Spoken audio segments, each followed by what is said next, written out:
Okay, well, welcome everyone. It's Tuesday, February 2nd. I'm Rick Crammond, and it's the Keshe Plasma Reactor Group night. We've done this for about 3 years every Tuesday night, and once again, we'll be looking at some of the concepts and ideas of the Keshe Foundation and also of people that are just busy making things out there and doing things, and we have all kinds of good ideas that come out of these little workshops here. Okay, so let me see. Got a few people here today, and I don't have anything lined up as usual, but we always come up with something, it seems. So, anybody have something to show and tell to begin today's activities? I'll have to have a look at my live stream too here, get that set up. Wrapping it around in my head, trying to figure out how I'm going to hold on to these coils, whether I'm going to do flat ones or the 90 degrees for the first setup. I don't know yet. I haven't decided. I kind of like Moran is when he was saying that when he was young, he used to do everything, just jump right in. And now that he's an old guy, he takes his time and does it once. That's kind of where I'm at. Yeah, it's always best to do it right the first time, I figure. But it is a variable target that we're kind of shooting at, a moving target in a way too. Well, it keeps running every week. It runs away. I mean, there's something new comes out every week, and I go, "Oh man, I should have thought of that a week ago," and I want to implement it.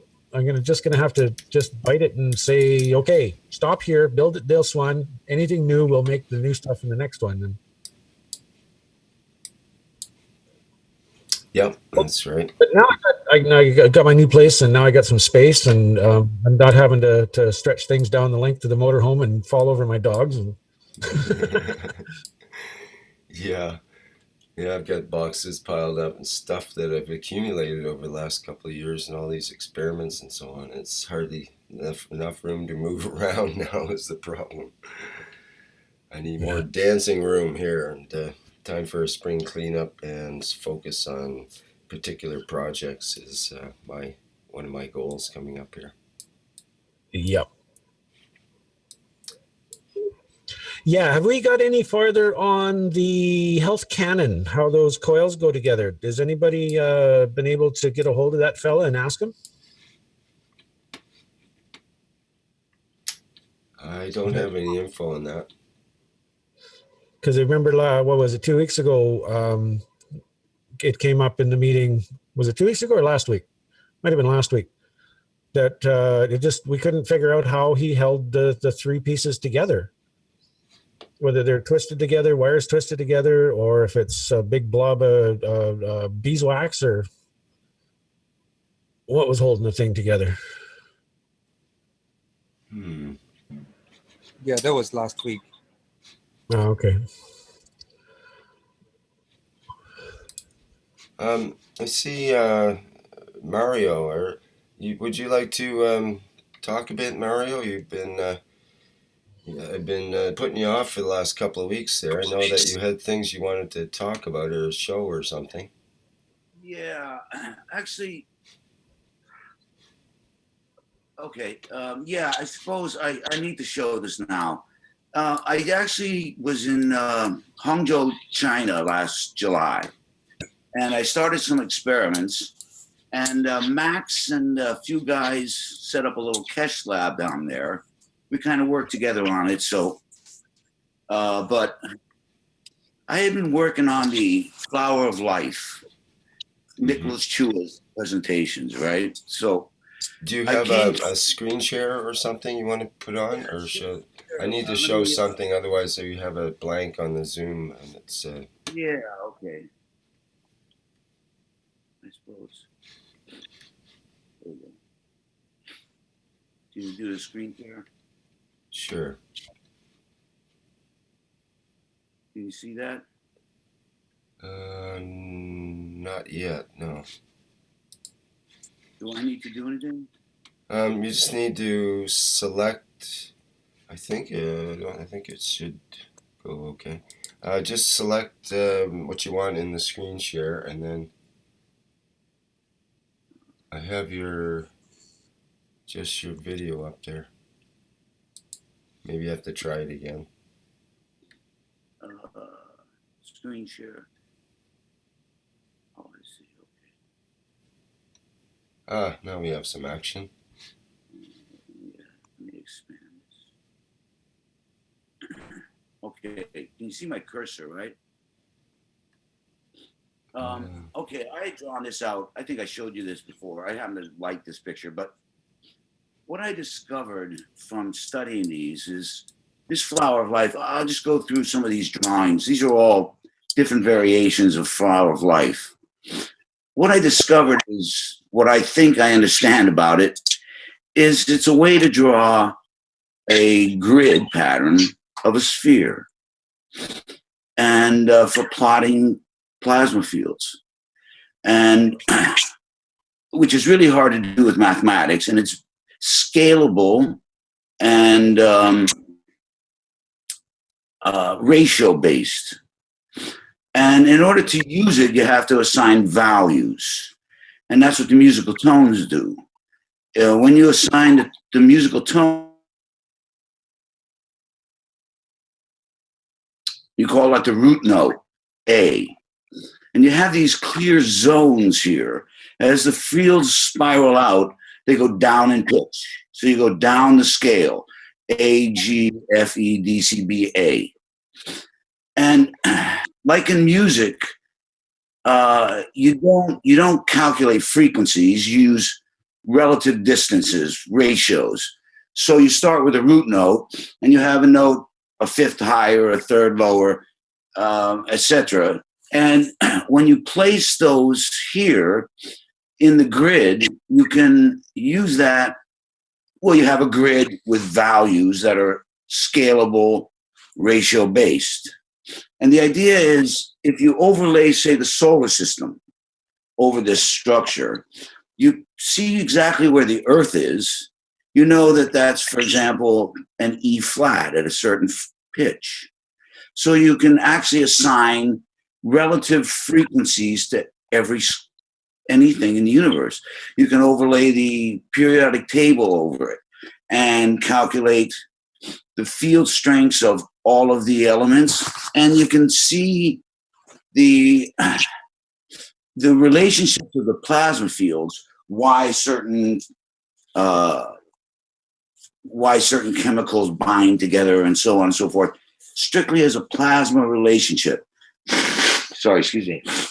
And the idea is it's so utterly simple because the relationships of the tones have been known since the beginning of man. There's nothing to it. Like an octave is a replica of the original note, and it's the strongest of the fields. The fifths, counting up the alphabet, the frequencies will go from A flat to A sharp, and there's a zone of those. B flat to B sharp, a zone of those. So there's some point, according to this, where you're not calling them A anymore. They have different properties or something that, and it goes up the scale an octave to the central core. The relationships of it, we know already, like things like the fifth note of the scale is the dominant. It's the strongest field. It has a tendency to want to resolve towards the tonic. When you have two tonics in octaves, so you have a magnetical field from the E counting up. This one only goes out 4. This would be the E going down. The E has a magnetical effect, or my cursor. You're not seeing the cursor. Okay. Oh, well, that's too bad. But well, okay. Let me show you in this.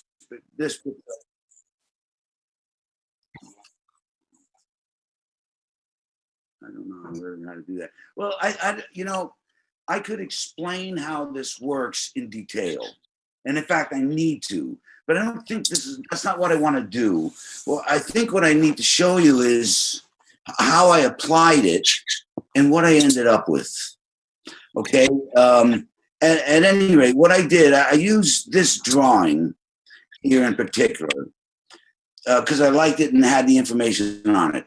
According to what I'm going to show you what I did, but even though it seems like everything I'm doing might seem arbitrary, or it's obviously what Mr. Keshe has already showed, I can show you how it's in the diagrams. It's the schematics or the blueprint here is what I followed 100%.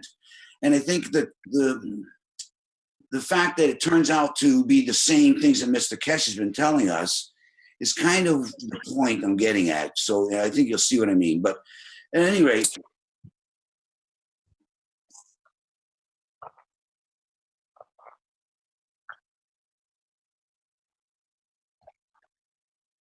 Yeah, okay, please okay. dive in. Rather than how I know what I'm doing, just have to trust me that I'm getting it from the blueprint, right?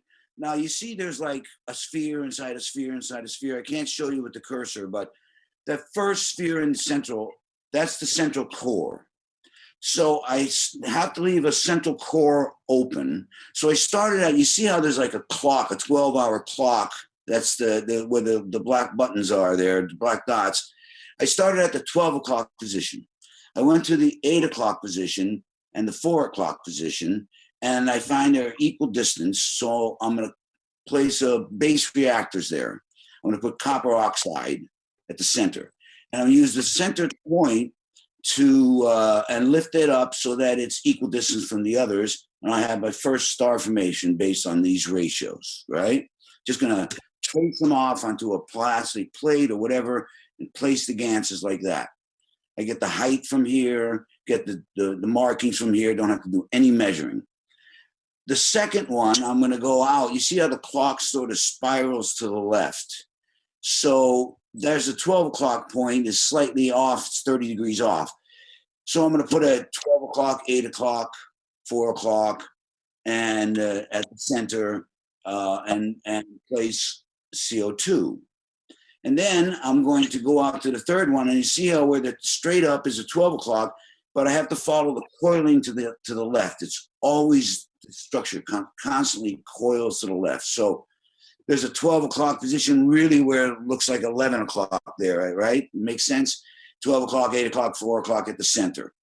Just literally just take plastic plates, pieces of cardboard, sticks. It doesn't really matter because all you're going to do is place the ganses there. And the gradient from the three chambers is going to create a perpetual flow. And it'll, well, I could explain it, but it'll create central nucleus at the very center. I'm going to have to create a flow to get these are all nuclei. Okay, I don't want to get into that. Basically, that's what I did. I marked it off, placed the ganses in those positions, and from immediately, and I spoke with Max about this, I immediately knew I had something more powerful than I understood. I was concerned about it. And as things got progressed, I told Max a few of the things, and I really never told anybody else. Now people are starting to have things, some of which, well, pretty much everything I've seen, I've already experienced.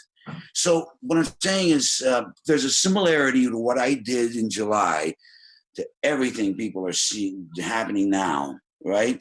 But here's the other thing I was trying to do was to hardwire it with a coil. Now, I had drawn diagrams at this reactor meeting last year about what I thought I thought you could, what I called a Tesla coil, you could coil copper wire, nanocoat it. That would be enough to create a conduit for a plasma. It wasn't until the stacker coils came out that I realized, well, how Neanderthal I was in my understanding of plasma. And something that Mr. Keshe said a million times, that Tesla only used the magnetical. I only had a single coil. You have to have magnetical and gravitational. So what I was trying to do wouldn't have worked. Also, I was trying to run it up and down, so I created some frame structure, had some 3D guides printed up for me, and we worked on trying to get it hardwired with a single coil going up and down. Never could get it to work, you know. But and it wouldn't have worked anyway. But I didn't know how to create the conduit properly. But I had the right idea. You can route the flow. But here's the thing: in order to get the dimensions of what I was calling my Tesla flower of life coil, I laid a piece of string on this drawing and marked off the diameter of that circle, marked off the diameter of that circle, marked off the diameter of that circle, and started coiling to the marks. But then I was trying to connect it around the central coil, the central core, and you have to lay them out around the central core. So I have to have one leaf or one petal of the flower here, and I was trying to coil it around to there, another one there, coil it around to there, another one there. Oh, It's not really making sense. I have to place the coils at the boundary of the central core. So the boundary of the central core. I don't know what you're saying. That's the problem. We need to be able to define what you're pointing at. We need a pointer or a different picture, or we can use the whiteboard and you can draw on it. Well, I'm looking at. I don't know how to do that, but yeah, I'm looking at. Learn. Can you annotate? Do you know how to do that? That's what he says. Well, we can try. We can.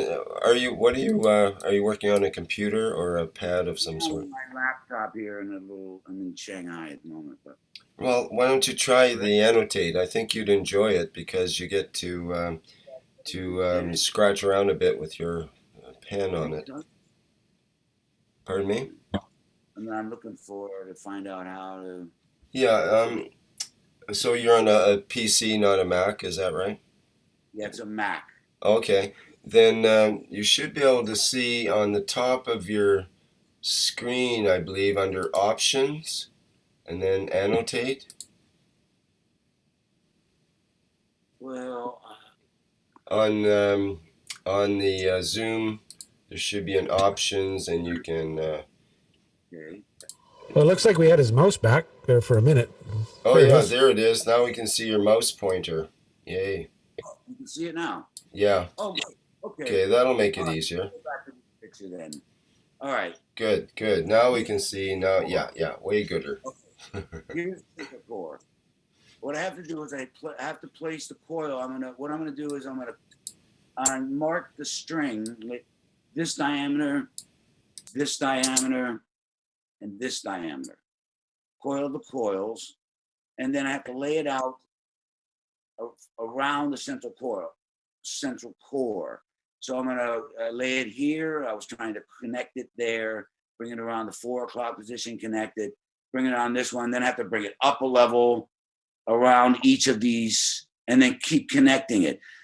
If I'd have known how to create the conduit correctly and that I could connect them at the tails, well, it's a big if, but that's what I would have done. I would have placed plastic plates. I would have put copper oxide here on the plate higher there. Here, CO2 and one here. Here, CH3. That's what I did, and one here, right? And then lay the coils here, and here, and then one here. See, it starts to look familiar, right? And then one here, and there. And that's basically what the drawings told me to do. Show you this one. This is from the top down. Now, again, I did this in July, and the stacker units came out first with the coiling, and then with the stacking and the connecting, and then it was put the GANs in the middle, and then you started seeing this. This is from the top down. This would be the top reactors. There's the 3 base reactors. This was an attempt, I think me and Leonard, I was showing how the fields, I was drawing this out like August or something. The fields should be swirling out like this, inside this one, then outside that one, but inside this one. outside that one, but inside this one, etc. And the coil in both directions, but I could never get it around the central core and all. It was just, but here, this is the layout of it. See this, the call period number 2 or star formation 1, 2, and 3 going out. You see how the number 2 is upside down, right? And you get this crystalline structure. The distance from here to here is the same as the top reactor is the same of the copper oxide as it is, the relationship is the same. You see it? And so you have this crystalline structure. The height of the plates of the distance of this to that, it's the diameter of this circle, the one I drew off on the string, is the same as the diameter of this, same heights. Same thing with this one. The diameter of this coil is the same as the diameter as the height of this plate. So the relationships with this crystal structure inside, with the two-directional horizontal equatorial, see, this is what we do, polar coiling. The flower of life drawing. Basically, what it looks like to me is using the blueprints here, just this drawing, and the study of what I understood from it. I designed a 12 stacker unit last July in 5 minutes. I don't know, what does it look like to you?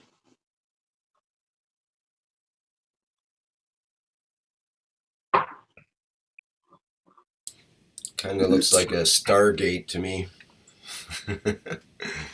Where did you get the 12 with at each point, you mean, or the I have a Gantz here.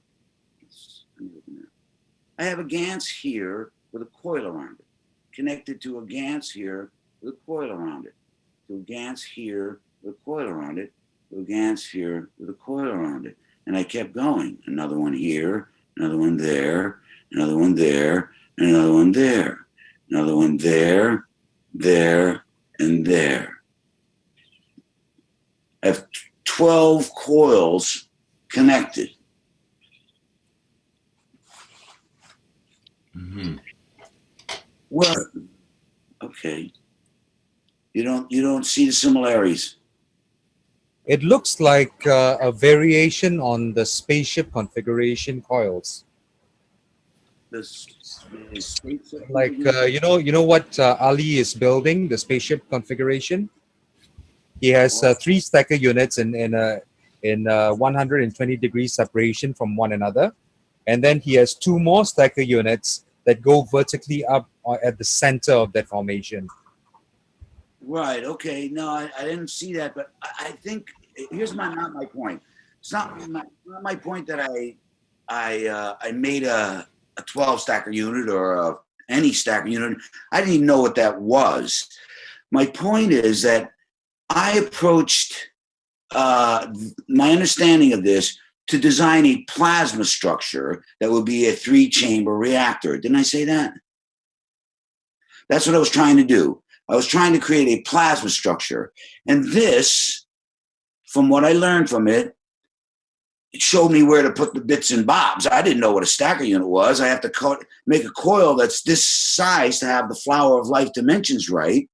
I have to have a coil this size, and it has to go there. The ratios of my coils, I mean, you can see right here, the ratios of the coils from the stacker unit are the same. In other words, I was trying to design a plasma structure and hardwired. And I did what the drawing showed me, and I ended up designing the same thing that Mr. Keshe showed us with the blueprints. I did it in the drawings in July.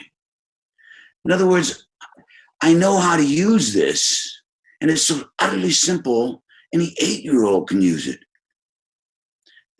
And when I see, like, people are improvising, they're making starships, and they're creating, I don't know exactly what Ali's doing, but most of the people I'm seeing are making the stacker units, and then whatever plasma they're they're getting.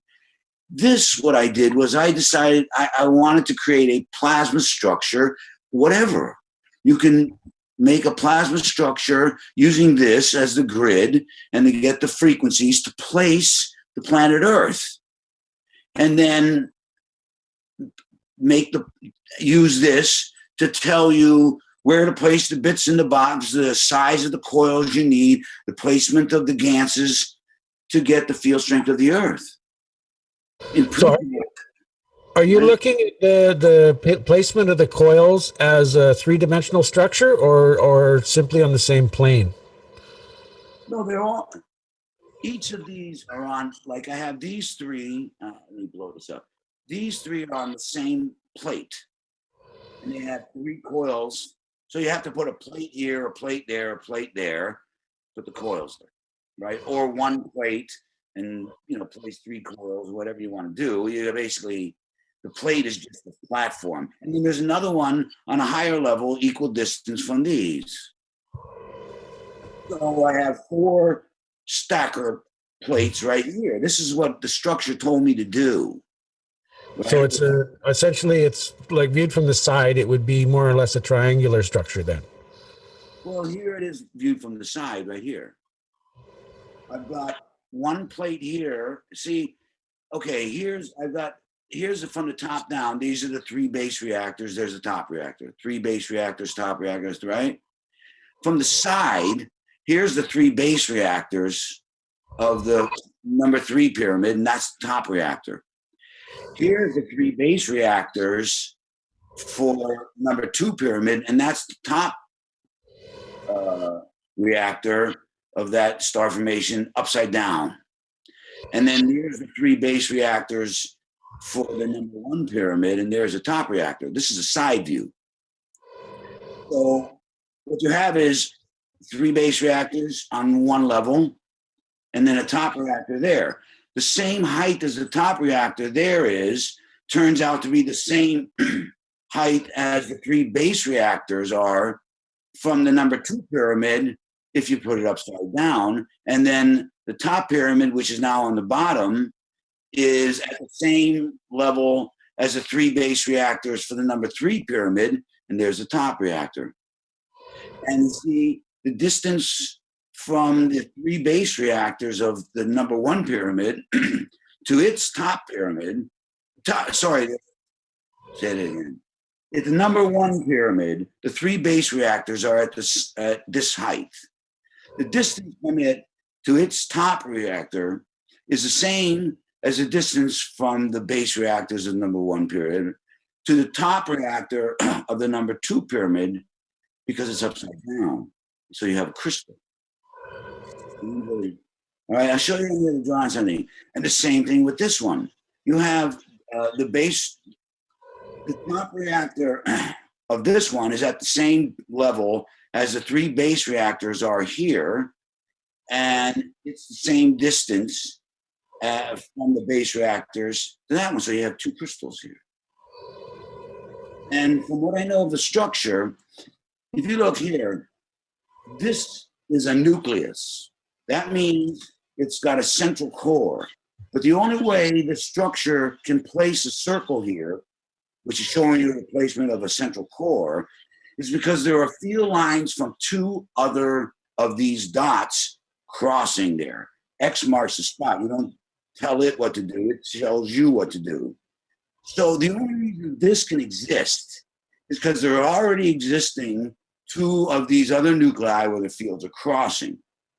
But that means that none of these can exist without that one already being there. That can't exist unless those are there. And so you have one or none. And once you have one, you immediately create a central core at the center. And that's the way the structure always works. You cannot have any one of these. And there are 4 on this drawing, but it actually goes out 9 times because you can only have 90 degrees in a circle. That's the self-limiting part. You can use a Fibonacci sequence to calculate these ratios, but there's nothing inherent in the Fibonacci sequence that tells you to stop after the 9th time. But this is a sphere. It's got self-limiting things that tells you you can only go in one direction one way, But then each of these, I show you as musical tones. If you have two tones sounding at the same time, the difference of the frequencies of the two tones equals a third tone is created. Newton proved that in 1700. Another way of saying that is when you have two field lines crossing, the difference of the mass of those two fields equals the mass of a new field created there, where you get a new central core from that. And so in this diagram, I could draw out another structure like this. It's smaller than this because it's equal to the mass of only two of these field lines, but it's exactly like this. So if you have one central core, when Vince years ago got a central column and he had a central core, Mr. Keshe said, "Congratulations." What that meant was he had a nucleus in his, which means there had to be two other fields intersecting there. It's a circuit. You can't break the circuit. If you have one, you have to have 108 of them, and those are the primary ones. And the secondary ones are the ones that are formed from each of these new nucleus that each have 108. So you have 108 sets of 108 sets of 108. Literally, what Mr. Keshe said, you have a pyramid. It's the tip of the iceberg. You cannot have one without all the others. All right. I forgot why I was going into that, but okay, this structure, the 3-chamber reactor, is the same thing. When you have two intervals, two notes, intervals, we call them, that sounds out as harmony, but we don't consider it a chord unless you have 3 notes, the triad. Then it becomes a stable structure. And there's something about the 3 layers of the skin. I'll show you something else. In this drawing, I could go for a couple of days here showing things that are in the drawings. But you see this pyramid, upside down pyramid, crystalline structure. When I first showed this, I said, here's a base reactors and here's a top reactor. And so you have to lift this up to make the equal distance. This is a spherical structure, which means that this central core is recessed down into the center of the structure. Yeah? Which means it is equal distance to this one as it is to this one. And if these fields find balance, then inherently when this field goes up a certain distance, it's going to find balance by finding another nucleus equal distance, which is not any of these, it's that one. And so you're going to have all of these are equal distance in an inverse pyramid. And you can see it everywhere. You see, let's see, you have a pyramid here and then another one going there and then another one here, another one going there. The whole thing is a crystalline structure. It's an inverse pyramid, and what's the opposite of an inverse? An upright pyramid and an inverse pyramid and an upright pyramid. It's inherent in when I laid this out, this is the way to drawing. This one, I think I'll put this upside down. I do this later, but I have some plastic models made out of plastic straws I could show you, of the pyramid inside the pyramid. It's the way the drawings tell you have to do it. And you need 3 chambers to create enough of a stable interaction to create a dynamic flow. If you just put Gantz here as in a star formation, they won't link up and create a central core on any of these unless you have a dynamic flow. So at first it was spinning the ping pong balls, and eventually one field line crosses, one magnetic field line crosses with one gravitational field line, and boom, the whole superstructure is formed. See, well, I mean, I could get into this for days. I'm not sure if this is really the right forum to do that. I think what I really want to do is show you that I know how to lay out the grid, but I don't have the skill to put the periodic table in place. It needs to be done. And then what I did was I designed, Plasma 101, simplest structure, and I still don't have control because there's information that humans don't know yet. But most of the stuff, most of the rest of the stuff I don't know is humans know. I mean, there's not a problem. Others need to know what I've discovered here and need to work this out. Not now. I mean, there's days of stuff I have. I just show you something simple as pie that's inevitable. Well, here I show you this about the Star of David.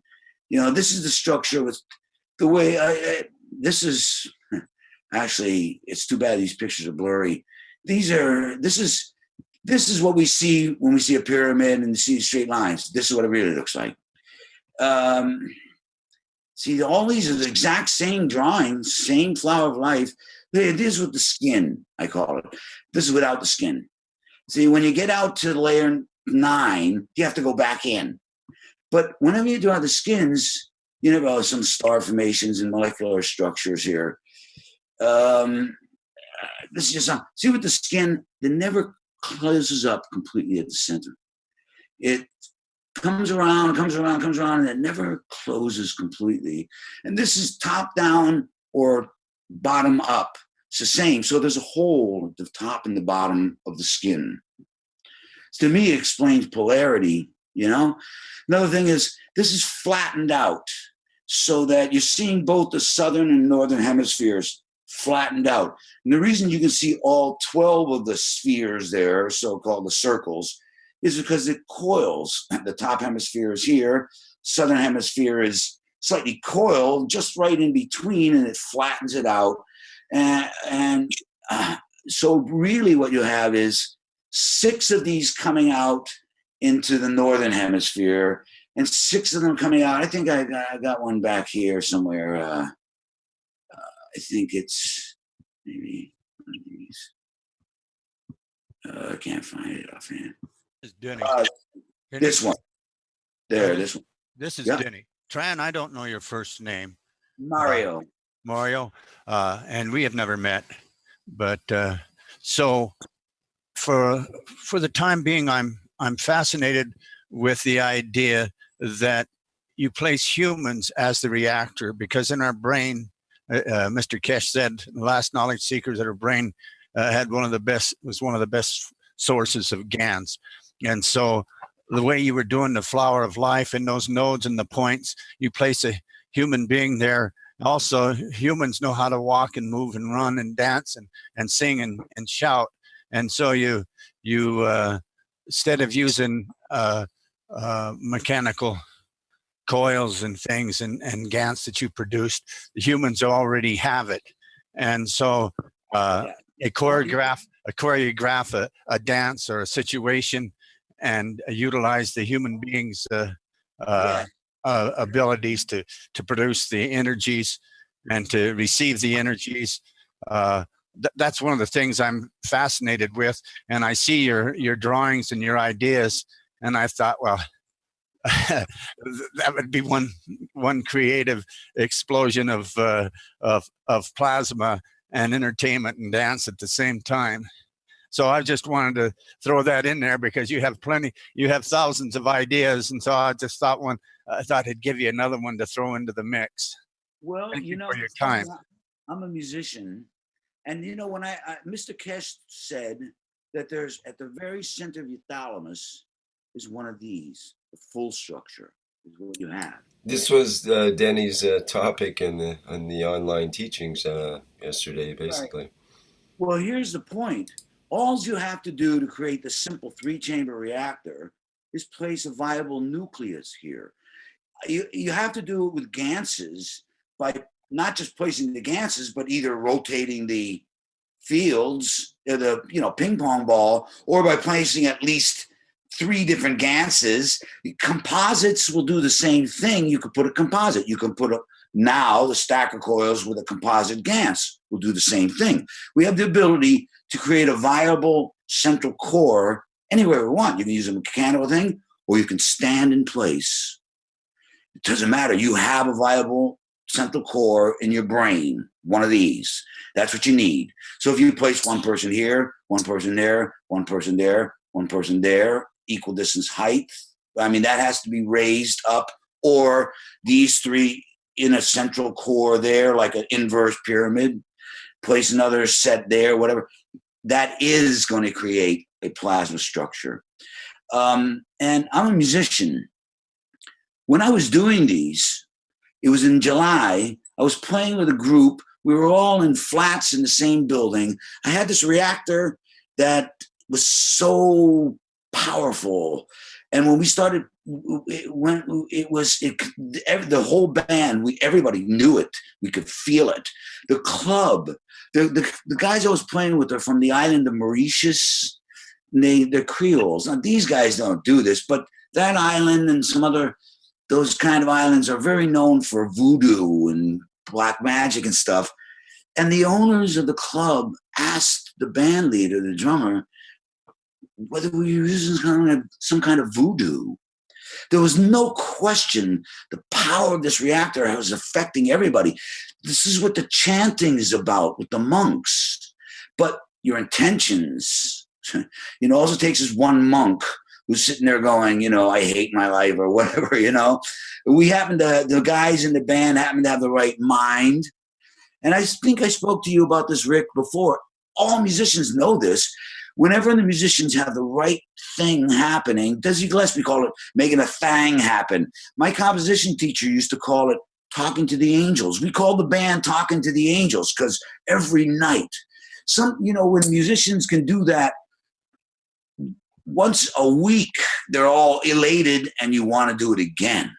It's this, you create a free plasma, you create this, there's no question, almost every night, almost the whole night, we had a central core. We created a plasma structure. It was so powerful.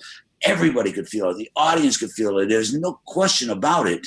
And I'm not sure. Well, that's right. And the music carries the emotion. It's like a conduit for that emotion, I think, and that can reach out to others. It was hardwiring the reactor in a way, Mm-hmm. the four of us, But I think my point is that I did this in July, really just trying to see if I understood how to use the flower of life as a grid, as a way to map fields and construct plasmas. In other words, right now we still look at atomic structures as, well, the only way we can, counting molecular, atomic weights and stuff. If we can correctly lay over the atomic, the periodic table on this, you can't help but look at the relationships of the plasma fields of everything. It's so much simpler that it would be silly to do it another way because you understand the relationship. And by placing people in certain positions, you can replicate any atomic structure. But it won't be, if you place yourself like a water molecule, you're not going to get water. I mean, I don't think. You're going to create a plasma field that on its level, because it's going to be a superstructure of a plasma field, that it, in its relationship to the other plasma fields at its level of existence, behaves with the properties of a water molecule in our existence. It's an octave up or whatever. But it's a replica of water, but as a plasma structure.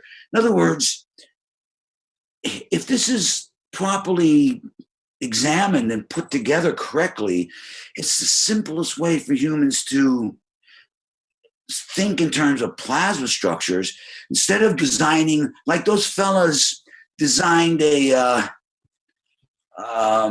let's see, this. What they did, they designed a stacker coil that was the Star of David because they inherently know it has structure. This is what I drew out, which is what I actually created as a plasma field when I drew it out in 90-degree angles. Because let me show you something here that I think I don't think I said. I said if this field comes out to there and it's recessed, it's the same distance as those. So it's natural for this field, it's going to be balanced. It's going to connect to these specific three in a single star formation, which is a single amino acid, which means that when this one comes out and from the central core and connects to that one, it's going to connect to that one and that one and that one and create a second plasma amino acid structure. And then you have a third one. And then you're full circle. You have a single structure made up of three individual amino acid structures. None can exist without the other, all connected at the same time, but three individual amino acid structures. And that's true all the way across the line. And so when you look here, like at this diagram, this is an amino acid structure. Here's what I was trying to say. I think I should go back. Sorry, I'll go here. Okay, here. When you have the three amino acid structures, I lost track of myself here. You have one amino acid structure here. When the second one is here, this is a flattened out. So the dimensions are actually flattened out as well. This point is actually 40 degrees to the left. So this amino acid structure would be here. The next one is here, but it's actually turned on a 40-degree angle, so somewhere about here. But on two axes, you have a x-axis and a z-axis. So this point will be coming towards us, and some of the other ones are going back around the horizon.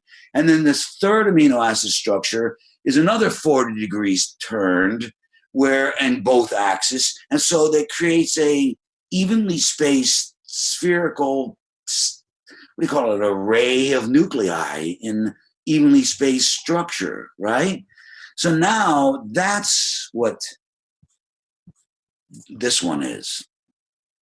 This is what I thought about placing my reactors at 40 degrees, but I realized that I have three different structures. So I just followed the diagram. I'm still not sure whether I should have turned these 40 degrees, but when I realized that, it would probably reverse the gradient. It's hard to explain now, but you see, this is at 40 degrees. But this one would be one amino acid structure. And this one's a second one, but it needs to be turned not just this angle, another 40 degrees. On the other axis. And there's your third amino acid structure. See? So, but here's the point. I got this because the diagram showed me how to draw this out, but I was trying to design a plasma structure, and I ended up with this.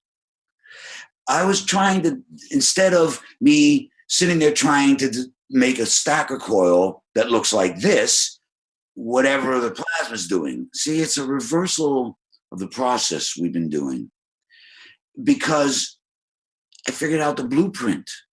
I used Mr. Keshe. When I was making my stacker unit, it was Mr. Keshe gave us the blueprint. He designed a plasma structure that would do, well, way better than mine. Gave, is relieving the suffering of the world. As mine is just a simple reactor, but it's the same specs. See? So when I did this, I followed that and used the rules of that and the measurements from that and got what I got.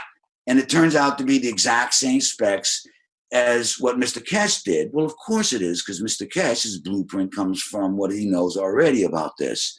But to us, I'm making the stacker unit, okay, this many coils, this many turns, this many things, that, except for, and so he told us where to put the bits and the bobs.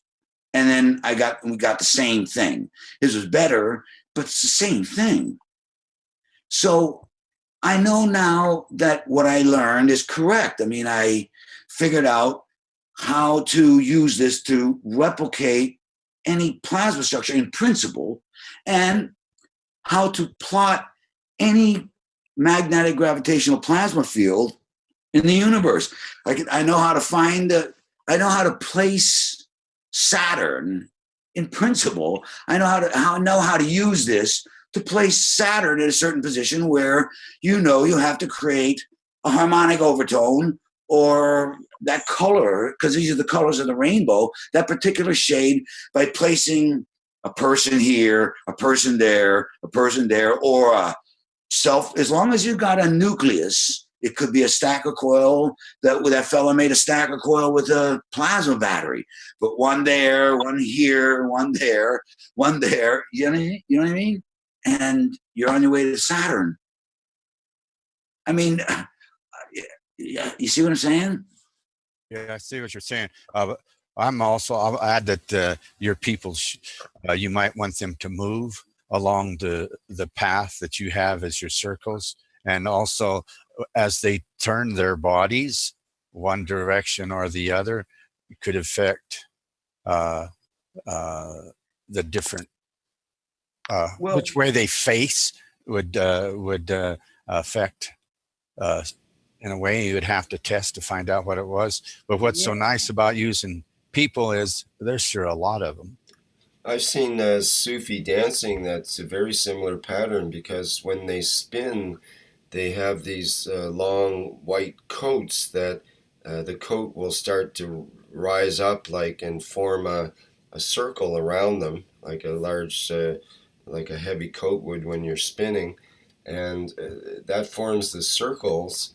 And then they spin around in a circle while they're spinning in a circle. So it's two motions there, very similar to the way the circles go on the outside there. Yeah. Well, yeah. I mean, like I said, the musical tones of Flower of Life has been knowledge. It's always been with man. Just never really understood it as maggrav plasma structures the way we do now because of Mr. Keshe. We just didn't understand what it was. I mean, this would be meaningless if I didn't know what Mr. Keshe was teaching us about the GANs. It's only because of our knowledge of GANs. But my experience is that, well, I have to tell you this. I spoke with Max and these fellas. I had definite two-way communication with my reactor, two-way exchange of information from the very beginning. I had lights that I couldn't video. I could pretty much everything everybody ever had later. But from the very beginning, all you have to do, I think, placements of the nuclei. But even then, once they're connected, I had to disassemble because I had to leave. I travel across international borders. I'm back in China now. Chances are that Pratt's and my friends, they've moved in that position. They're still connected. And my friends the last month has been telling me, man, him and his roommate, the whole thing is he feels it. It's powerful. Once they're connected, I'm not even sure you have to keep them in position. I don't really know. It has to be experimented. All of this, but I think all you have to do is place a coil with the plasma battery in it, or anything that places a nucleus in the correct position. But also, once you're connected, it knows what you want, and you don't have to say anything. You don't have to tell anything. It knows already how to respond instantly. There's absolutely no question about it. So it's really creating the structure. Well, I know fields collapse. I mean, there will be a way to have the fields collapse. I'm not sure if disassembling my reactor actually collapsed the fields. I don't think so. I still feel them, but not in the same way as I did. It was kind of a long and interesting experience. But definitely I can feel the presence of them. It'd be interesting to assemble them again. I don't have the frames anymore, so I think I talked to my friend. I'm going to mark off and I don't have this drawing to get it scale. I don't know. I'll just guess. I'm going to make some plastic plates and assemble it, and I'll find out in the next week, and I'll leave it here with him. You know, and he'll put it up in his flat, and it's. But well, anyway. Rick, this is Robert. While you talking, I made some SolidWorks. I had a feeling you were working in the background there. Okay, well, let's have a look at that. That'd be great. Sorry, Mario, are we, can we take a break and have a look at something else here and maybe get back to yours again? Well, he can comment, here, or what do I do? on these drawings because... Okay, yeah, this will be relevant. This is good, okay. Let me see, share my desktop. I was going to say if you could make that drawing of the Tree of Life in 3D, yeah. Oh, yeah. Wow. Wow. I don't know if I got the right sequence. I started with the green circle here. Right. I have a small diameter on mine, but whatever. I have one in the center here, but you can clearly see it here anyway. So, yeah. Then the blue ones. Well, this has to go out 9 times. You have to, so you might want to shrink this down smaller so you can get it on the page, and then it'll have to zoom.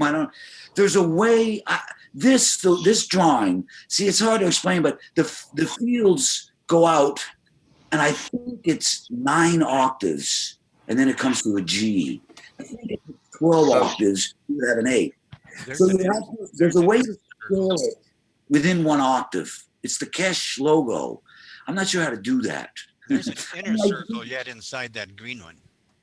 That's your smaller one, Maura.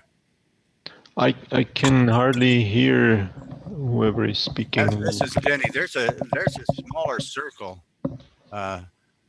There's an extra. The nucleus would be here. I think pretty much right there.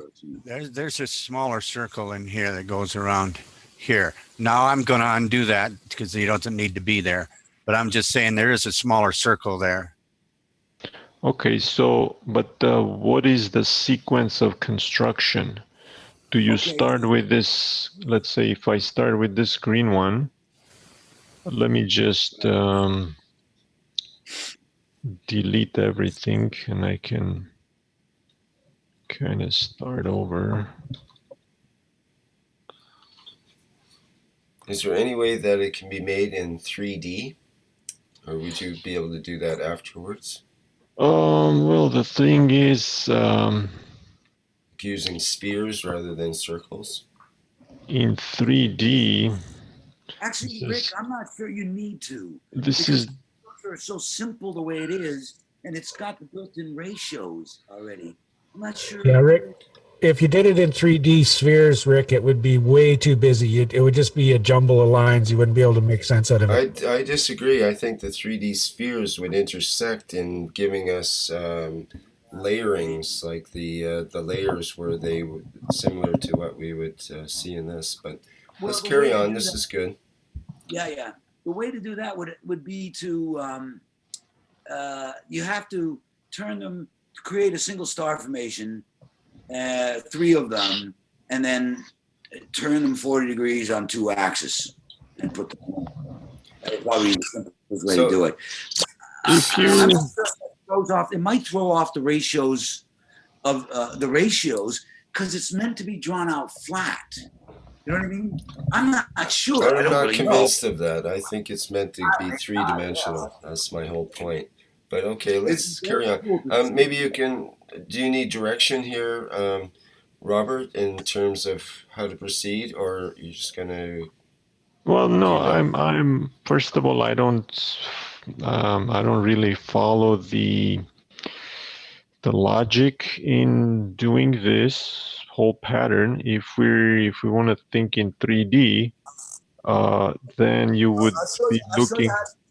I can show you how to do it, but you have to No, start. no, I already saw your explanation, but what I want to say is, if you want to imagine this in 3D, then you're talking about closest packing of spheres, which in that case, you're going to get 12 around 1, which makes the vector equilibrium.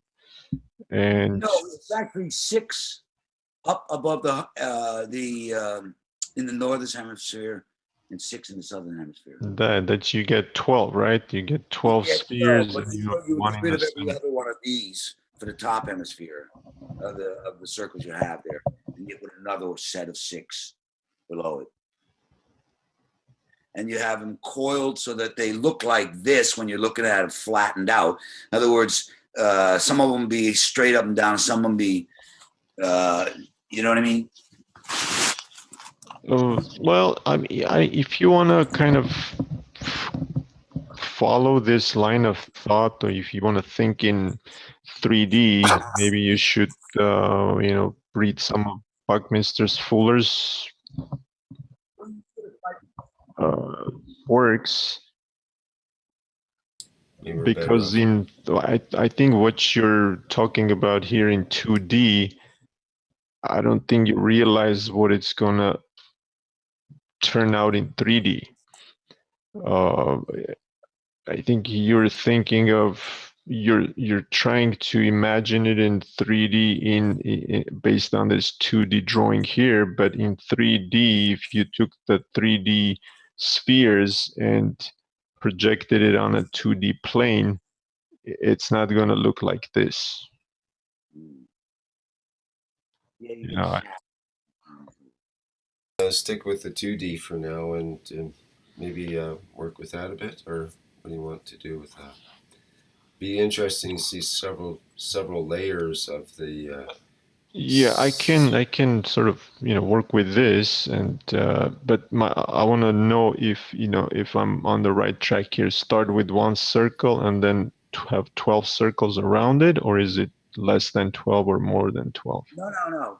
What it is you have, let's see. Because I started with one, this green one, and a 12, this blue one on top, and then patterned it 12 times. Right. Equal spacing. Okay, but now you take at where every one of those at the outer boundary, every one of the buckyball indentations, you want to call it, each one of those, you draw another circle with the radius from that point to the nucleus, to the center. There you go. And you put a circle there like that, exactly, and you have 12 of those. And you repeat that 9 times.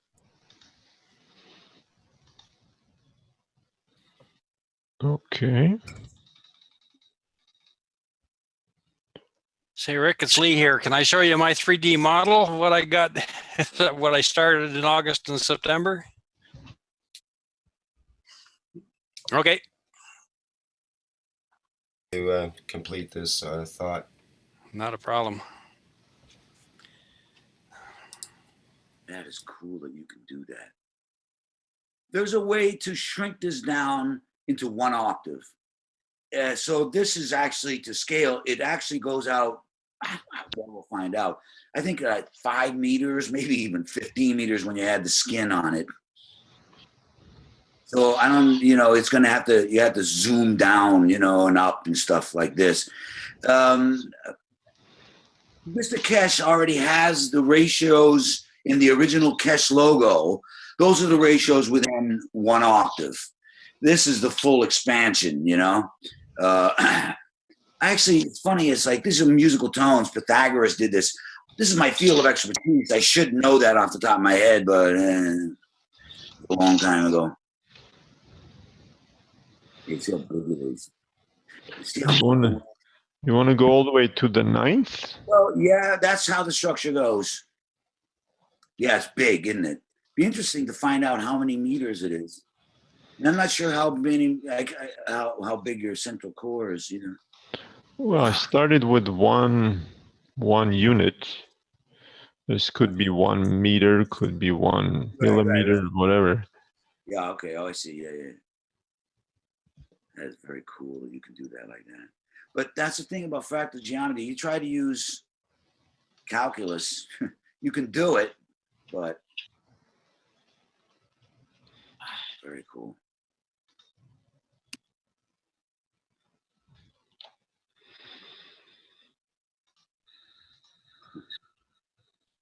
See how dense it gets at the center.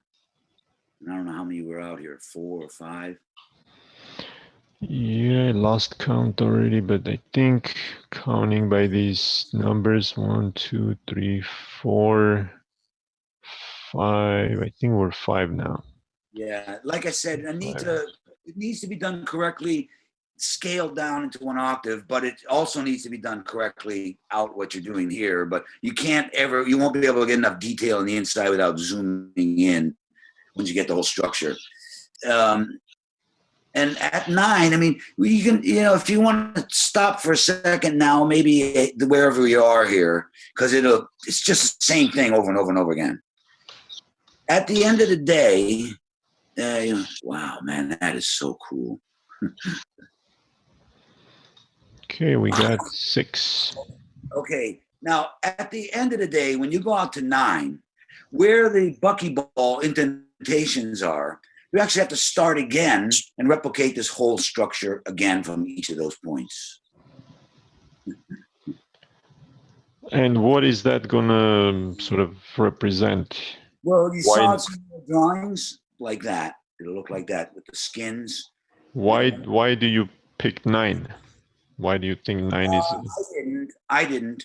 The drawing, each of these is a certain number of degrees, right? And it's a sphere. So you can only have a total of 90 degrees.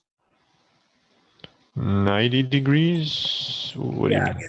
If you start with the center core, you call that 10 degrees. Then the next one's like 10, but the next one, I think the next one's I'm not sure if it's 10, 10. And then the next one's like 9.2, and the next one's 11.7, and whatever. There are different numbers of degrees, but totally in a sphere, you can only have 90 degrees in one direction. There's another way of drawing it out that clearly proves that. I mean, it's a sphere. Yeah, so there are these clear delineated spheres inside of spheres, or a certain number of degrees that X marks the spot. I don't have any choice in that. And so it turns out that there are 9 of them there in the drawings. Yeah, I don't follow. Well, okay. The number of the core, the very first set of circle, the very center core, if you call that 10 degrees, and then each one. Why do you call that 10 degrees? Yeah, I don't understand that at all. Well, because you have to measure circles using degrees. Can degrees. somebody explain what we're trying to do? Good morning. Hi, Armin. Creating a grid that we can use to measure plasma fields. So you can overlay the solar system and find the exact frequency of the Earth, or of a hydrogen atom, or anything. Right? And the reason I guess I can explain it, but it probably would, a circle has to have only 90 degrees in it. That's just the law of the land. At some point, well, a circle normally has 360 degrees. I don't understand what you mean 90 degrees. One direction. And if you go straight up in one direction, you can only have 90 degrees.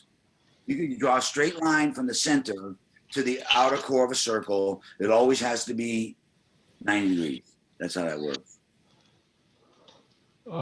That's the part I don't follow. Why do you say 90 degrees in relation to what? What are we? Well, okay. If you draw a circle, any circle, when if you it's 360 degrees circumference, but the radius is 90 degrees. The radius is Okay, 90 it's degrees. normal to the circumference of the circle, so it's You mean essentially 9 degrees at this point, you could say. the angle here you're Right. talking Yeah. about? Exactly. The point, right? The point from the outer rim of the circle to the nucleus is always 90 degrees. Okay, that's a good point, so to speak.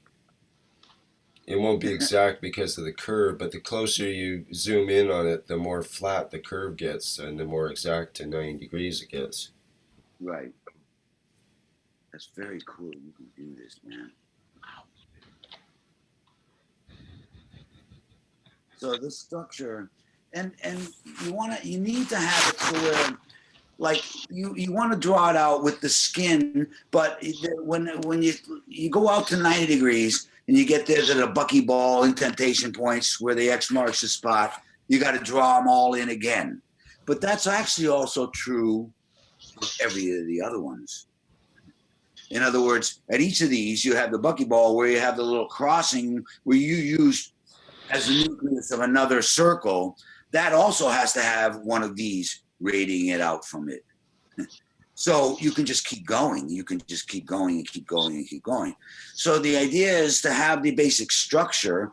And when you have the whole structure, you need to not draw it all out, or else, you only need what you need.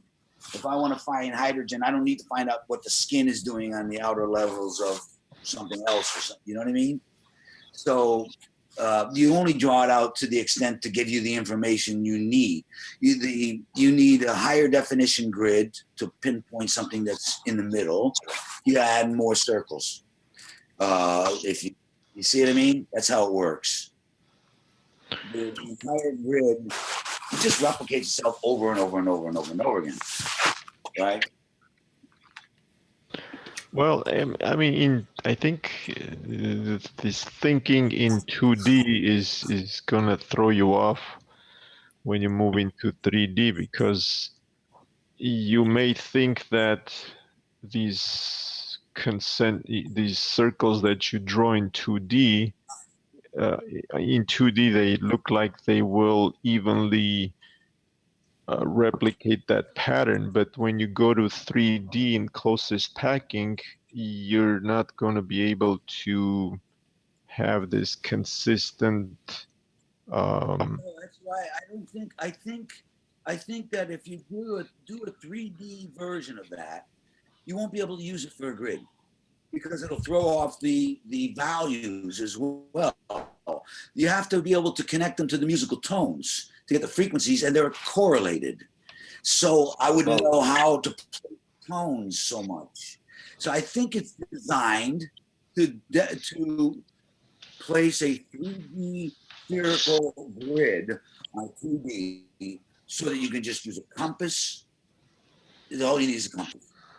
And you can draw it out with a stick, a couple of sticks and some dirt, and tell people where to stand.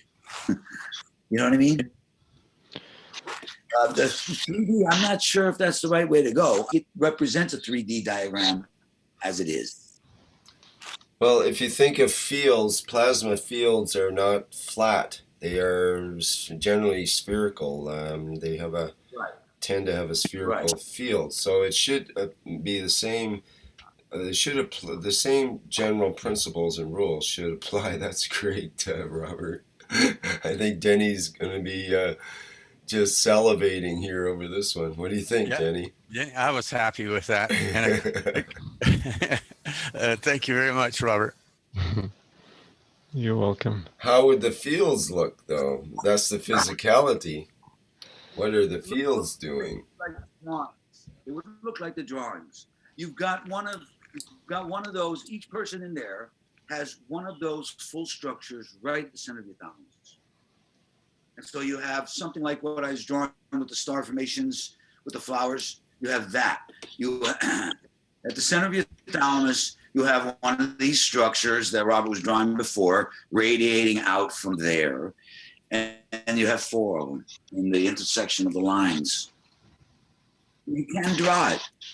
It's what the field, that's what the flower of life is designed to do. It's show you what it looks like.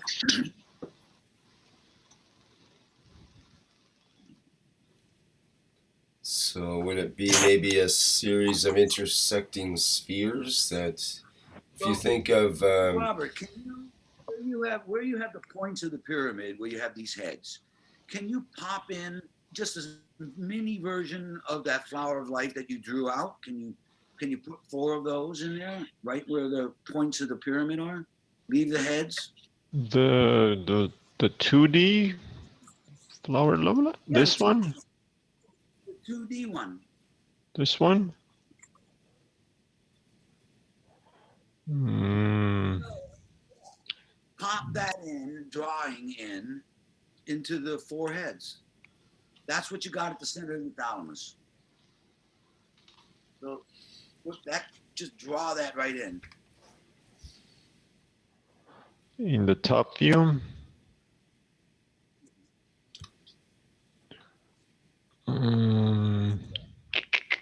Well, this is just for sort of fun, you know.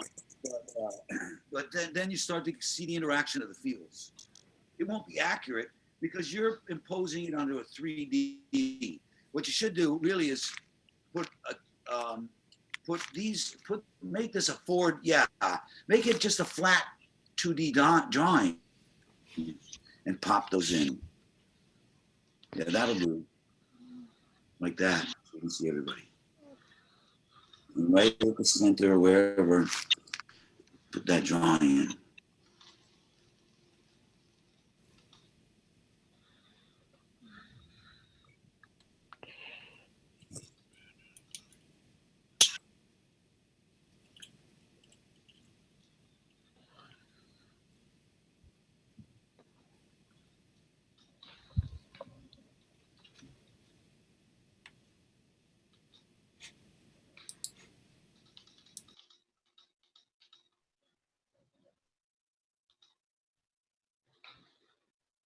Yeah, just do a few of them. Yeah. Go out a couple times there, 2 or 3 times, enough till they intersect. Because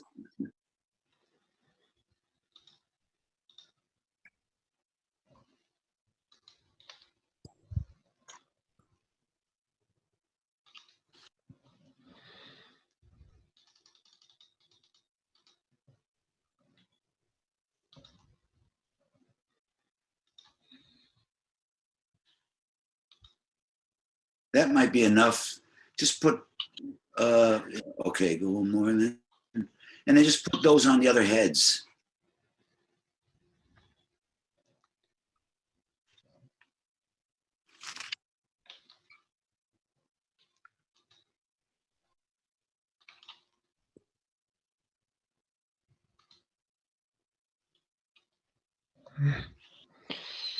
Come on.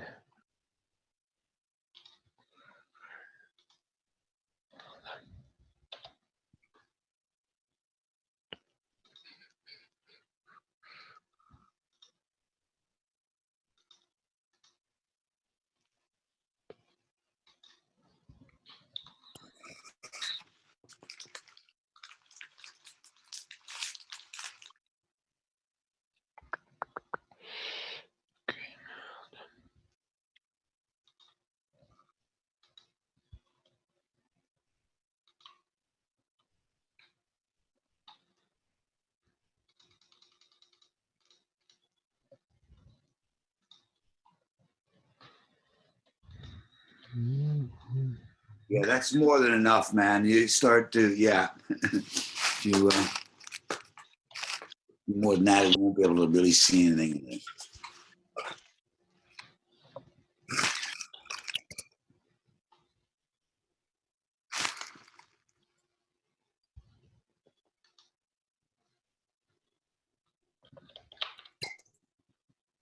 Can you give each one a different color per head? Yeah, first I gotta copy it? Let me see. How do I copy these guys?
All right. Let's see one more time.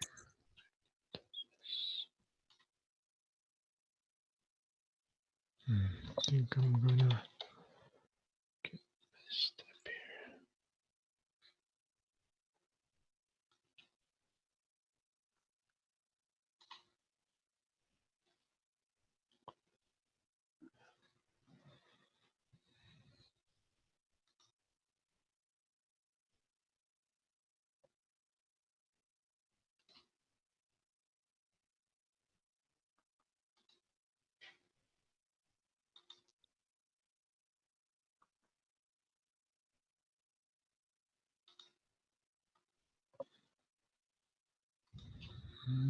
Let's see.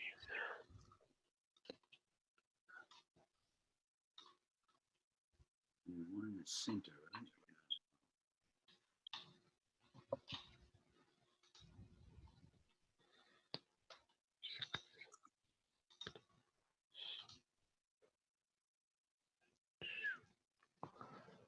Now these rocks are all at the same height, right? But in reality, one of them is higher than the other three.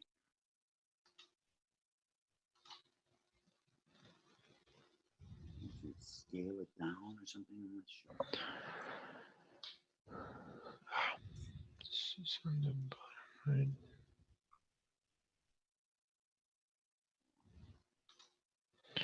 Well, this 3 would be for the bottom 3 heads.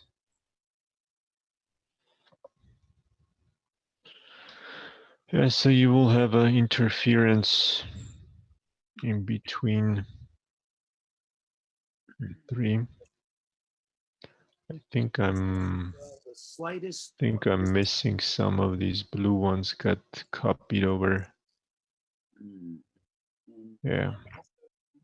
Some of the red ones seem to be missing too. Yep. Yeah. And then the distance between all three will have to be exact in order to get the intersection points correct.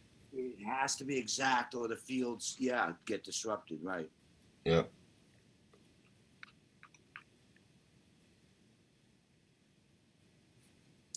Like I said, I think my experience is once they connect, they pull and push. And I don't think they can be disconnected. I mean, I guess they can. They must. Fields have to collapse. Period. So, yes, but I don't really know. Well, they might connect and go off into eternity and actually be always connected. That's one perspective of certain shamans, for example. If you have a partner in your life, then you're connected, period, forever. Even if one of you die or if you move to the other end of the universe, you're still connected. In that sense, an emotional connection. It's not restricted to locality. But on the other hand, if we're dealing with just the fields of our, not the physicality, but of the local based higher body, let's say. There's something that's a plasmatic field just around us in a, like you can feel your plasmatic field around your head. If you were to sense it, you can put it out a few feet perhaps, or at least a foot or so, you know, a meter, half a meter, whatever. And so you could probably sense another brain that was close to you and feel that other one if they were nearby. And then if there was 3 or 4 in the configuration, you would sense each other, and it would be a similar to what we see in those. And Rick, they go out and they return as well. Right.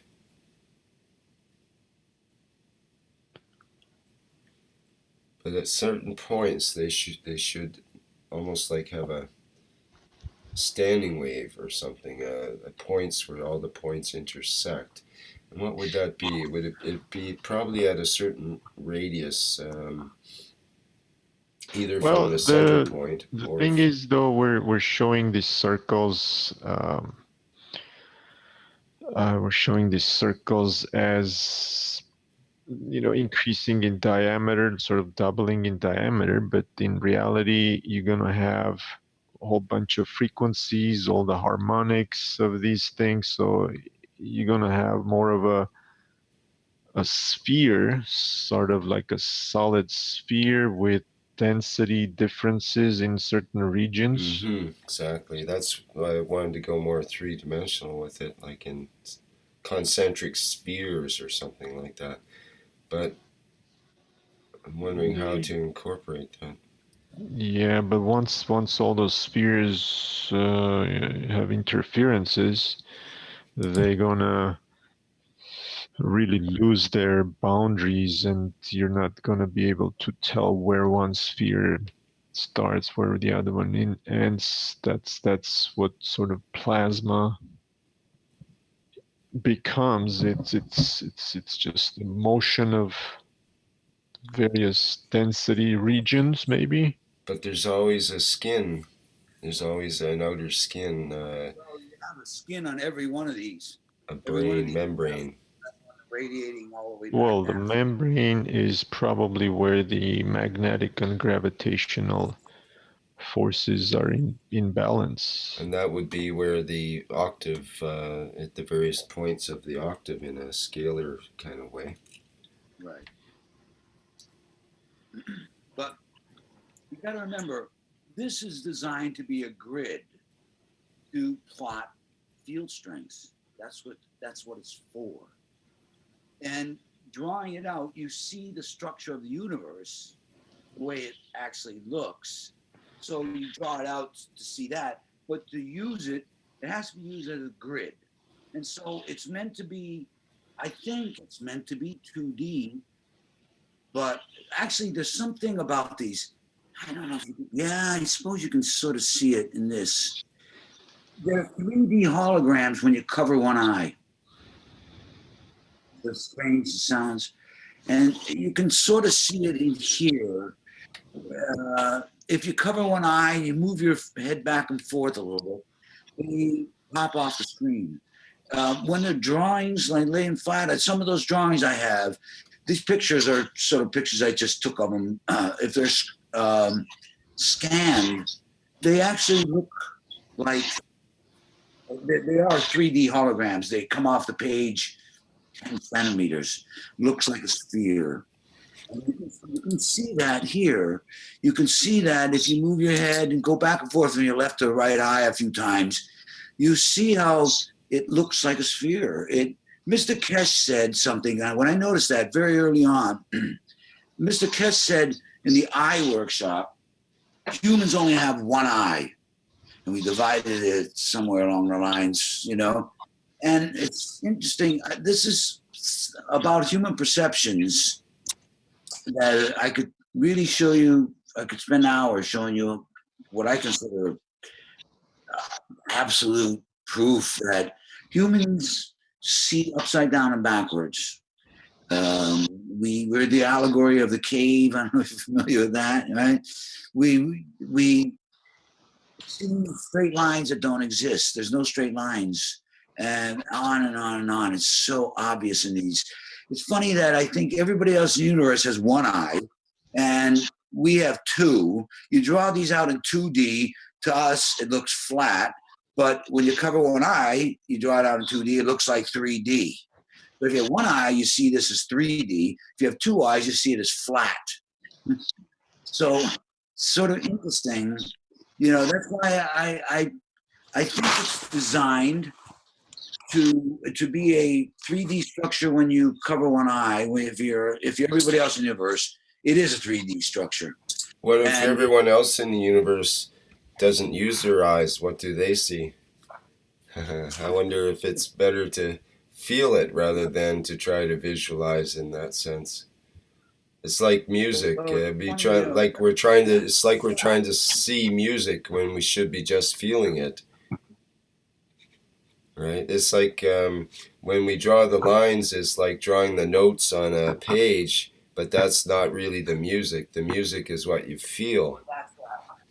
That's exactly it. That's it. Oh, you're breaking up a bit there. That what you're looking at is not this. Oh, I am? Oh, it's okay now. It's coming through now. Okay, I'm in China, so it's always a little bit. Yeah, it's okay right now, I think. Yeah. It's a grid. It's what it's for. It's to plot positions. So it is what it is. You know what I mean? But there's so many things from it that the existence of the amino acid structure is inherent in it. The existence of 3 amino acid structures, the existence of the circuitry that can't exist without everything else in the circuit, the formation of it as being 9 sets of these going out, and then because it's a sphere, it's 90 degrees coming back. And at every one of these dots that are on this, like in the green one, or on all of these, you have to replicate this structure again.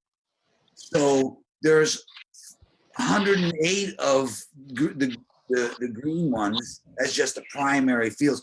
So it's designed to be a grid. And you can see the interactions, but when you place the people, you place them according to the grid or the whatever nuclei. When you place the nuclei, the point is you can plot anything in the universe, this, and then you replicate that with the placement of the people in the grid. So I'd like to work with this more, but I still like to see what Lee Coates has to show here. He's got his reactor combination. We've only got another 15 minutes or so here, so we have to cut off at about another 15 minutes so we get a break before the online teachings. Where are we with this? Can we work with that some more later, Robert? And yeah, I'd sure. love to see some way to work in 3D spheres, like in a transparency that you can see where they overlap with each other and see the sort of the intersection points while rotating it. That would be interesting. But perhaps we can work with that another time. Okay. Sorry, you're going to say something there, Robert? I was just gonna suggest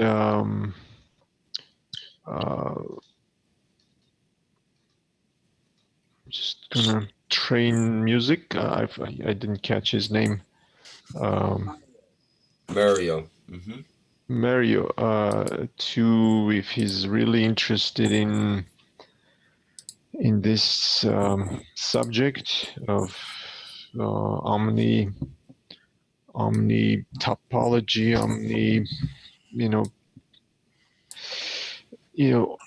closest space, the whole idea to just get Buckminster Fuller's energetics and kind of read through that.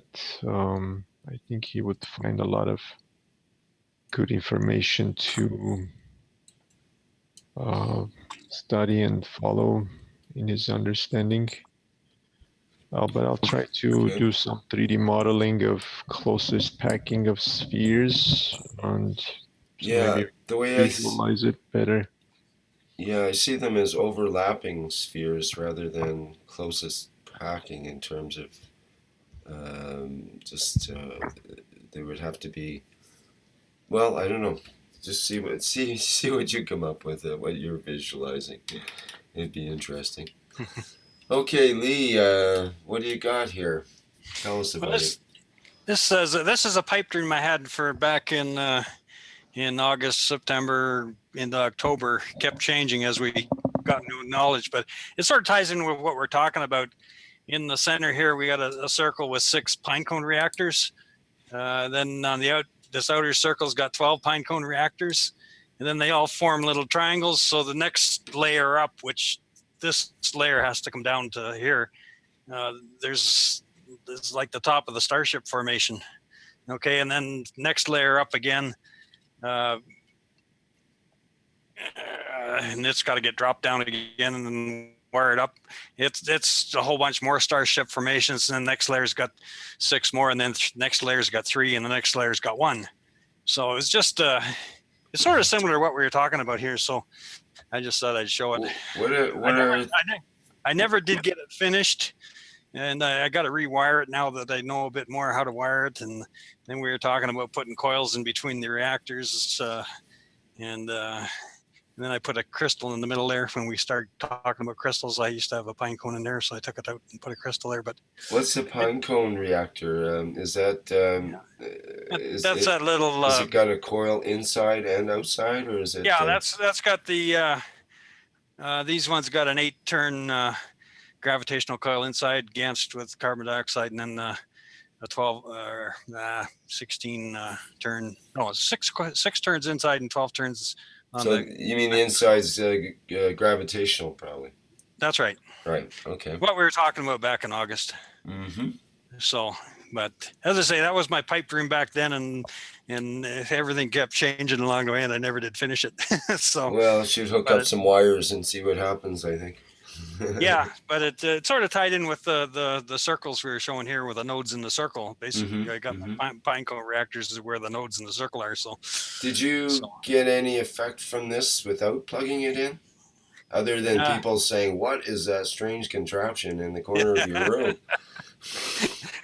No, I didn't get any effect. It never got fully wired, and your cat doesn't like to hang out underneath it and stuff like that. No, nothing like that. So yeah, okay. So one of these days, if we quit learning new stuff all the time, I'll play around with this and finish it off. Well, that's a big issue. It is new almost every day that we encounter Mr. Keshe's teachings, and it's rapidly changing and so on. But it doesn't mean the old designs are obsolete necessarily. It just means that new ideas come in all the time when you're a creator, and it's hard to keep up with your own creations when it's always new every day. So yeah, so sort of tied in with what we were about earlier, so I just thought I'd show it to you. Thank you. Might give somebody an idea. Mm-hmm. Hey, that's it. Great, thanks, Lee. Armin, did you have something you wanted to talk about there or discuss? You tell me, I'll discuss.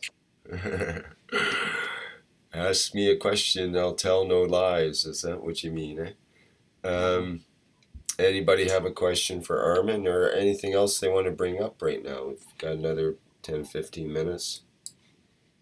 Who's teaching today? Rick. It's a good question. I think Mr. Keshe is teaching the 1 year in the morning, I believe. Let me have a look here. Yes, Mr. Keshe in the 1 year in the morning, and Lorenzo in the afternoon for the 1 year teaching. And on the 3 year, looks like Reiner in the morning and Mr. Keshe in the afternoon.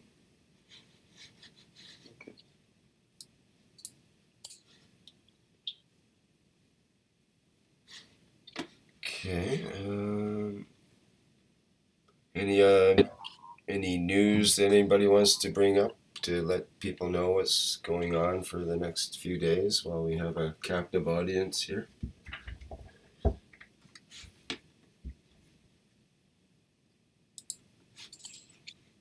How about the weather? Sports?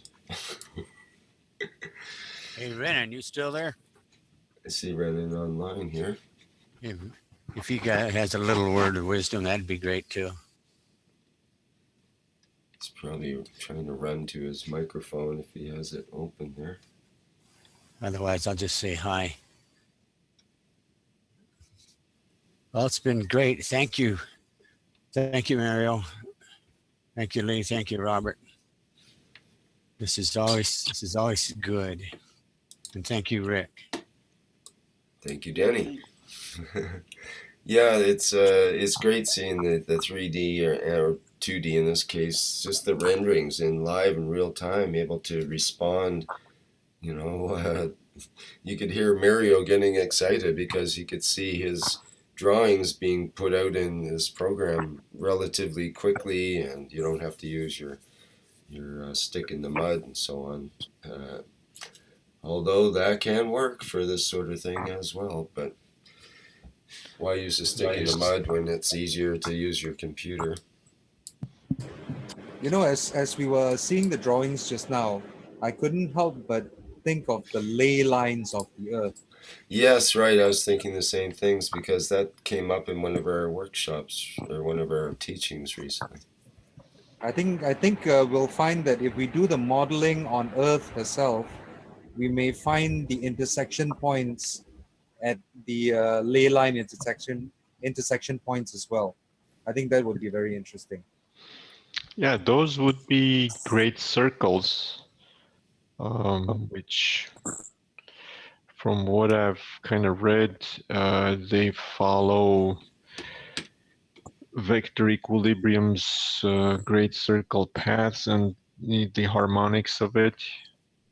Well, if you think about it, all of those ley lines, the Chinese call them the Qi lifelines. All of those lines. Could you speak up a bit, Mario? We can't quite hear there. Adjust your microphone, perhaps. Okay. All of the Chinese call them the Qi lifelines, and all of those ley lines, the meridians and all that. There's all along there. There's ancient temples where people used to place themselves. You know what I mean? It's like. Right. Yep, and that's where you'll find the pyramids, and the pyramids of all the continents basically is on those points, apparently. Yeah, and it's on the drawings. It's the same thing, you know. But the thing is, though, you know, they don't stay stationary over time.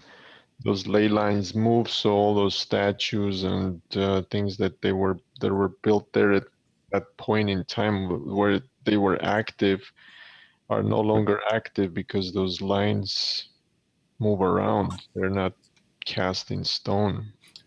Yeah, but now we have Gantz, so we don't need them. Yeah, make your own ley lines. What you guys have pointed out to, this is Denny again. What you guys have pointed out to me, Robert, when you did the drawing and you placed the people. Maybe you could put the drawing up again there, Robert, so we have something to visualize. That'd be great. Sure. Sorry, Danny, didn't mean to interfere. That's okay. That's okay. And I'm dealing with the people, Robert. I'm fascinated with people being the reactors, and look at that. I was thinking 3 children and an adult. They just stand naturally. And then when we dealing about time and Mario linking and saying, oh, well, it seems to be there even when you break. So as you put this reactor together, it seems to me that they wouldn't have to be standing there forever. They set up a locked position and then walk away from it. And are created. Those links are there. if one collapses, they all collapse. So the fact that Mr. Keshe said this, and exactly what you're saying, that you could be the other side of the universe and be connected to your son or your daughter or whatever, I think demonstrates that these can stretch as far as you want to go. And I'd also turn their faces inward too, and they could hold hands as well. But this has been fun for me, Robert and Mario, and I thank you very much. You're welcome. Glad to be of help to you guys.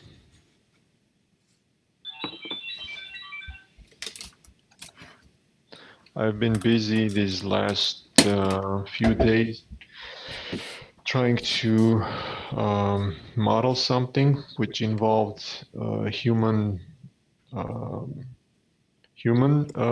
shapes, but SolidWorks was not able to do it. So I'm looking into a lot of different other software to see where I can get my idea done in. So I'm learning a bunch of new software while I'm doing that.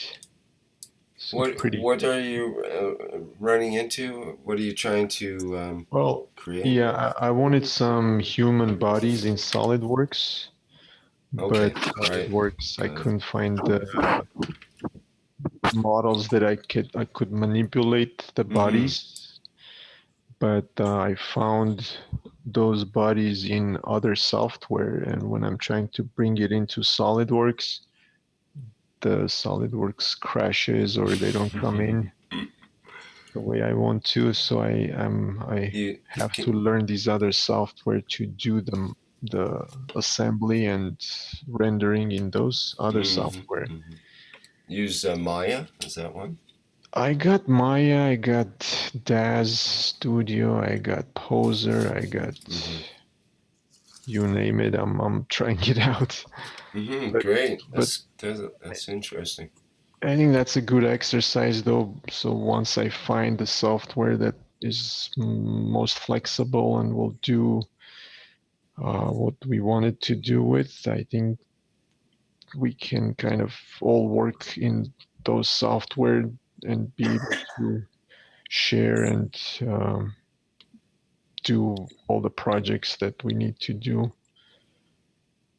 and know that we'll be able to transfer assets from one to the other. Yeah, it's important to be able to come up with some sort of file that you can do a 3D printing of something generally at the end, or have it machined, or have it visualized in other types of programs. But ultimately, maybe we'll be printing out biological life forms that look like this at some point. They do have 3D printers that print out cells and so on now, so won't be long, actually. Yeah, even electronic components, you could print your circuits. You could put the emotional center in these heads. That'd be great as well. You know, the thalamus and the fluid sac that sits in between the two thalami. I don't want you to go out of your way to do it. Excuse. I'll try to find models that already have those organs. Maybe you can find a model that has a field around, like the toroid field of the human body or something like that. Even if maybe there's one that has it mapped out, the magnetic field of the human body. That could be interesting to add in. Maybe that's a way we could see those intersecting lines, intersecting fields. Yeah. Guys, thank you. I gotta leave. Bye, Armin. Okay, Armin, sorry we didn't get to have a winner question for you there. It'd be good to extract some knowledge out of you, but next time perhaps. Thanks.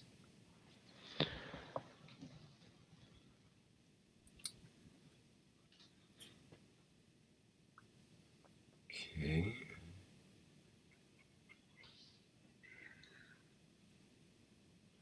I thought there was I just noting that those figures looked almost Egyptian-like to me. Looked like Tutankhamun or something like that, and then I realized that they're imposed on a pyramid as well, just by coincidence. Yeah, they're shape-shifting patterns, you know. Mm-hmm. If you were to look at this in 2D, it would be hard to visualize it in 3D. Mm-hmm. You know, you would think that You have to line those pyramids up so that the top reactor is equal to the base of the other reactors. I cannot clearly hear you. You're We Okay. can barely hear your voice, Mary. Like your microphone's not on, or it's the wrong mic or something. Yeah, I don't know why I'm. That's a I little think better. your automatic gain control may be on. You may want to turn off the automatic gain control and control the volume yourself. Well, can you do it now? Can you hear me now? Yeah. Okay. Yeah, like that. And so you have the crystal structure on the bottom and the top. That's it. yeah, but looking at it this way in 2D, you wouldn't be able to visualize that this is what it's going to look like in 3D. It's going to stick out from the other faces of the other tetrahedra. That's what I'm saying. When you Star of David. It's the Star of David. That's the way it works. But I'm not sure you have them lined up exactly right there. And here's the other thing is the base pyramids have to be offset by 30 degrees relative to each other. Which, do you have it like that? I don't think so. what was it? Base pyramids have to be offset. How did you get that offset number? Yeah. Huh? How did you get the offset 30-degree offset? I noticed that in your other drawing. It forms a spiral like as it continues up. Right. Yeah, that has to go up. Right. And right, exactly. We have to get it centered into center. And and each of the pyramid bases have to get offset by 30 degrees.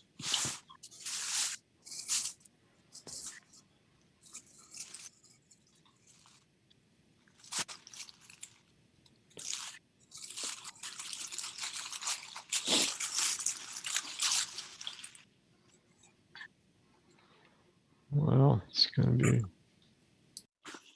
That one has to go all the way down. Right. The problem is when you align it in one view, it's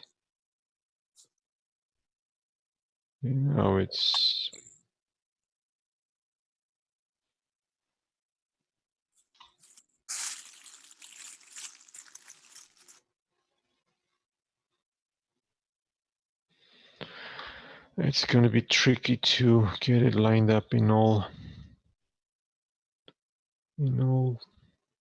faces.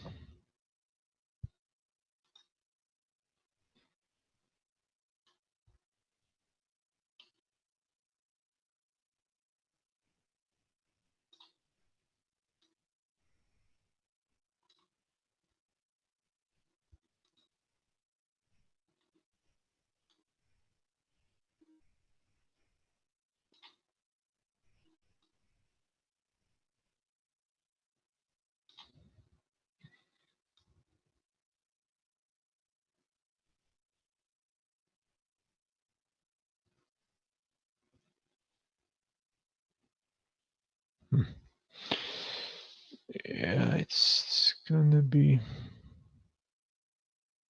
tricky.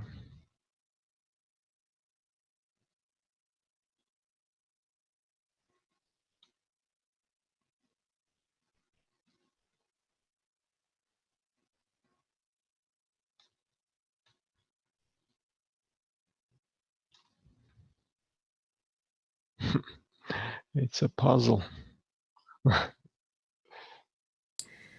Well, I'm going to have to wrap things up here, guys. It's been fun playing in virtual space. And yeah, it's actually given me some ideas I'm going to work with. So we'll see what comes up for next week. Make some notes, actually. Okay, so yep, that's it for today. Thanks everybody for attending the Keshe Plasma Reactor Group for Tuesday. Well, it's Wednesday, February 3rd now. And I'd like to spend more time, but I have to prepare for the online teachings coming up at this Keshe Foundation Spaceship Institute. So that's it for now, and I'll wrap up the live stream here. Thanks, Rick. Thanks, everyone. Take care, everybody. Till next time.